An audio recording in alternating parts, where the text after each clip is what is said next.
Mga kaibigan, may tao sa kabilang linya. Silent Jing, we have a caller straight from Baguio City. Hello?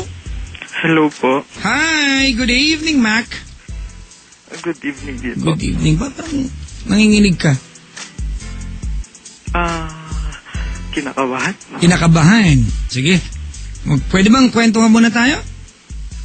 Okay po. Bago may kwento yung love life mo para hindi ka kabahan kasi baka hindi mo ikwento ng tama. Chikahin mo na kita, gusto mo? Okay lang po. Sige, mga personal na tanong, okay lang sa'yo? Sige po. Ilan taon ka nung first kiss mo? 19? Yeah. Talaga? Oo. Lalaki, babae yun? Girl. Girl. Ilan ang nangal mo sa katawan? Sa phase 7? 7? Uy, lakasan mo raw yung voice, sabi ni Ceylon Ching. Sige po. Yan, kaya naman pala Ceylon eh. O, dikit mo sa lips mo yung lips ko. May nararamdaman ka ba? Wala pa naman po. Wala pa naman. Hindi, joke lang. Alright, Mac. Ang ginagawa sa buhay? Nag-aaral po. Saan? Sa UP? SLU? UP? Ano? Sa UP po. UP Baguio. Apa. Nagkikisama ko dyan dati. Alam mo ano nangyari? Ano po? Wala lang. Hindi. Dapat ano ko eh. Harvard. Yobang. Good luck. Hindi alam mo, talaga PUP Manila ako. Pero malapit kasi ako sa Baguio, Pangasinan lang ako eh. Saan po ka sa Pangasinan? Alcala. Saan ka ba? Okay. Saan ka ba? Sa Dagupan po ako. Dagupan! Saan ka doon? Tapwak District? Bulusan po. Bulusan! Malapit ka sa dagat, no? Apo. Ganun ba? Kamusta yung yung Pistay Diet nung Mayo? Ay, hindi po ako bumaba nun. Ganun. Hindi ka nakababa. Apo. Masarap sa Dagupan. Alam mo kung ano? Yung pigar-pigar. Apa. Ano nga ba yung kalsada sa Dagupan na puro pigar-pigar yung paninda? Sa likod po yata ng St. John yun. Oo, nagpunta ako dyan dati, kumain akong pigar-pigar. Mga kaibigan, yung pigar-pigar po, dyan yung lang makakain niya sa areang yan. Pag kumain ka niyan, di ba sa akin, pag karinderya kakain ka, isang order nga, sa kanila, hindi, 1 kilong pigar-pigar, papaluto mo. Silulutuin sa harap mo. Di ba nakakain ka ba nun? Apa. Masarap yun, no? Apa. Kailan ka pupunta Manila, dala mo ko nun. Ang hingi. Next week ba? Hindi, dito ka next week? Apa. Ang gawin mo dito? Pupunta po dyan sa may Commonwealth. Malapit sa bahay ko yan. Ba't ang gawin mo dyan? Pupunta po dun sa may malaking church. Iglesia ka. Apa. Sige, good luck ha. Safe, have a safe trip coming over, okay? Apa. Dala mo naman, ano ba meron sa Baguio? Dala mo akong bahag. Ha? Wala po. Nagpupunta ka ba Mines View? Apa. Nakakita ko dyan mga kaibigan, walang halong biro. Nagpunta ko dyan ng Ilabot ako. Alam mo kung bakit?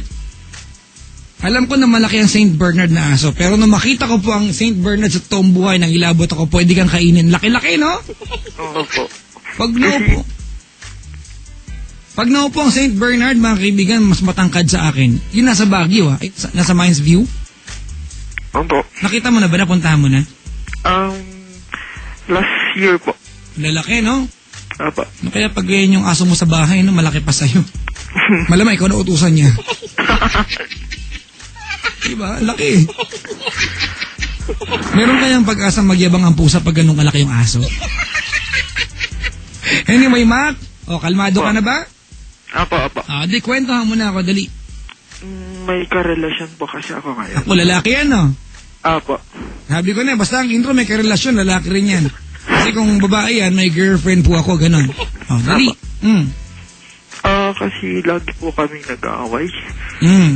Tapos kahapon po, kachat ko po yung ex ko kasi. Lalaki din? Apa. Congratulations! Nagtataksil ka na? Hindi po kasi... Gano'ng katagal na kayo nitong jowa mo ngayon? 7 months na po. Malamig ba ngayon dyan? Ba't ang inig ka o may malaria ka lang? May lagnat po kasi. May lagnat ka ngayon? Apo. Kampusa, okay ka lang ba? Anong temperature mo? 37.9. May lagnat ka. Gusto mo pa mag-love life? Sige ha, pagaling-galing kayo ha. Apa. Sige. Okay, gano'ng katagal na kayo ng jowa mo ngayon? 7 months na po kami. 7 months. Opo. Ano madalas yung pinag-aawayan? Kanina po kasi umiling po siya. Nagawan ko siya ng research proposal. Research proposal? Opo. Estudyante rin siya. Opo. Ano sabi mo? May lagnat ako, hindi ko kayang gawin, ganon. Kasi po parang medyo nawala yung utak ko, kaya... Saan mo naiwan? Totoo. Basta wala pa ako sa mood gumawa. Tapos sinabi ko naman po sa kanya na maayos. Tapos yun na po, hindi naman na po siya umiimik sa akin. Siyempre napahiya, may ng pabor eh. Hindi mo siguro galit yun. Tapos hindi lang po yung kasi halos kapag magkasama po kami halos araw-araw po nag-aaway kami. Ganun talaga. Pag lagi kayo magkasama, hindi naman kayo lagi nagkakasundo eh. Siyempre magkaibang tao kayo. Lagi talaga yung mag-aaway. Kasama yan eh. Tampuhan. Oh, nabanggit mo kanina, nakachat mo yung ex mo. Apo. Kasi hindi po niya ako kinakausap din. Nag-post po ako sa wall ko sa FB. Oh, yan ang mali mga kaibigan. Hindi, mali ka na agad. Nakipag-chat ka sa ex mo eh. Pagtataksil yan. Tapos yun po na alam niya po kasi yung password ko, kaya alam niya po yung usapan namin ng ex ko. Nahuli ka? Apo. Sumugod po siya dito sa bahay. Ang ginawa sa'yo? Sinubo ka niya? Wow! Paano? Basta parang binugbog, ganun na nga po. Sinaktan ka niya? Apo. Bakla ba? Sorry badingin ba siya?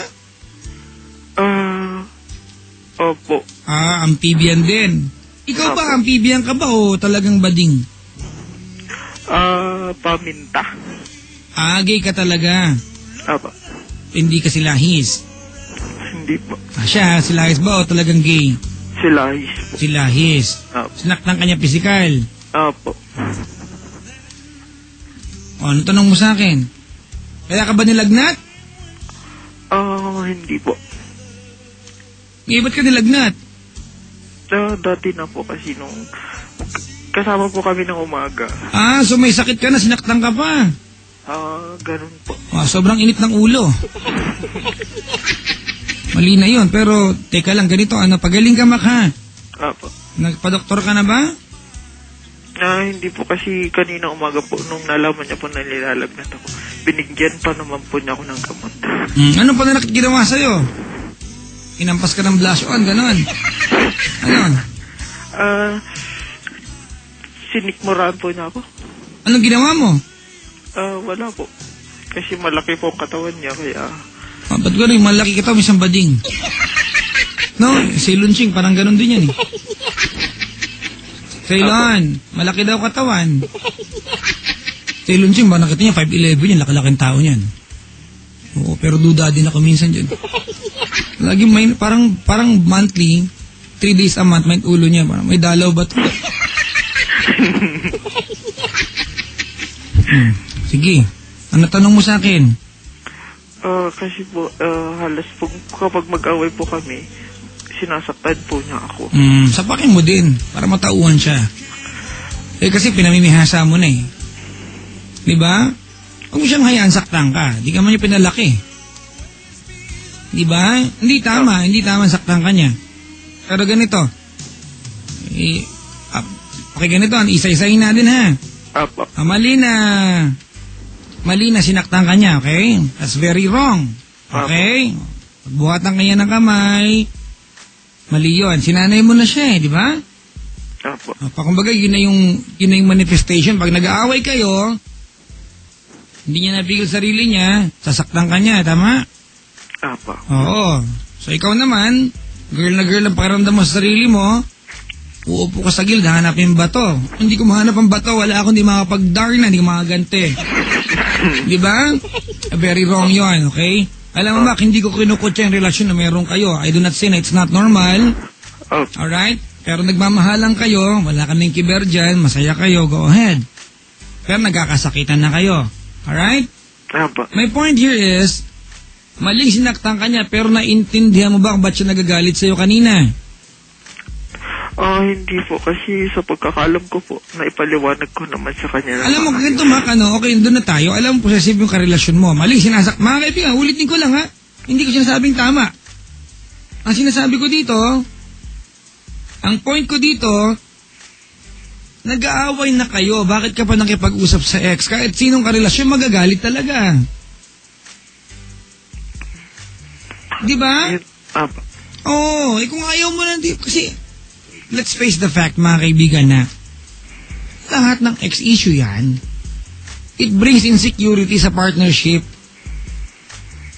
Ang katotohanan, lahat ng ex-issue yan.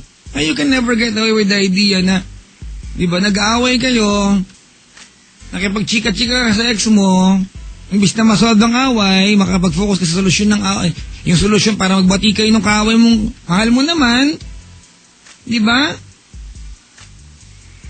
Nakipag-usap pa sa ex, alam magiging mali, gugulo lalo yan. Tanga-tanga ka din, alam mo nang alam yung password, tapos, ano ba kasi pinag-usapan yung ex mo?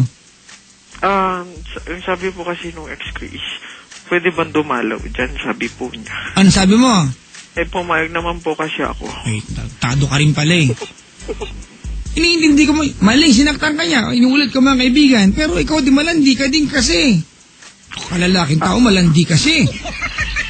Hindi po kasi, naman po. Before po, magkasama naman po kaming tatlo. Wala akong pakialam doon. Ang sinasabi ko sa'yo, kahit naman ikaw, magagalit ka talaga. Kung nakipagkita siya sa ex niya, matutuwa ka ba? Nag-aaway ka, tapos kausap niya ex niya, makikipagkita siya, matutuwa ka? Matutuwa ka ba? Hindi po. Magagalit ka talaga, pero mali sinaktan ka niya.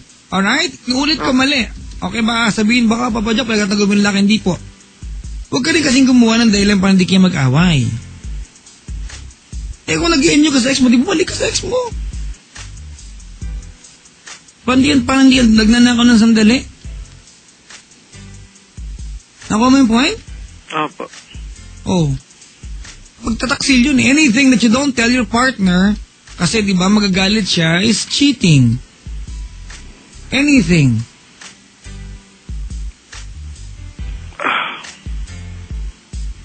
Di ba? Opo. Anong tanong mo sa akin?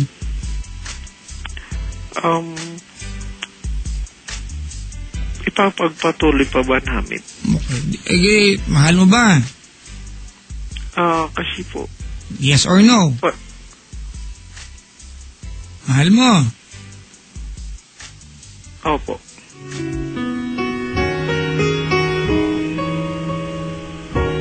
Mahal ka ba niya? Yan po ang hindi ko alam. Nagselos yan, mahal ka niyan. Hindi ka mahal niya, magselos ba yan? Usap kayo, Mac. Hindi mali na dalawang lalaki. Hindi ko sinasabing, mga kaibigan, ganito para sa lalaki may relasyon, di ba? Di ba? Opo. Hindi mali, hindi rin naman tama. I don't want to define, pero tanggap ng lipunan natin. Sanay na tayo eh. Di ba? Kaya lang pangit, dalawa na kayong lalaki nagkakarelasyon, nagkasapakan pa kayo. Huwag nyo na. Usap ko yung dalawa. Usap kayo, ano ba talaga? Kasi hindi naman kasi tama na kada mag-aaway ka, sapakin ka niya. O tapos ikaw naman, kapangatwira namang okay lang makipag-usap sa ex. Hindi naman tama yun. Kasi naniniwala kong alam mo magagalit siya. Diba? Opo. Usap kayo. Hindi ba, bigyan mo ultimatum. Tayong dalawa ka, mamahal kita, pero wag to the point na pag nag-aaway tayo, pagbubuhatan mo ka ng kamay. Hindi tama yun. Away kayo, sige, magsagutan kayo, magbato kayo ng unan, malalambot. Diba, kung gusto mo lang ng physical manifestation, sige, wala. Paala kayo. Pero para magsakitan kayo to physically hurt your partner, don't do that. Sa ating kultura, pag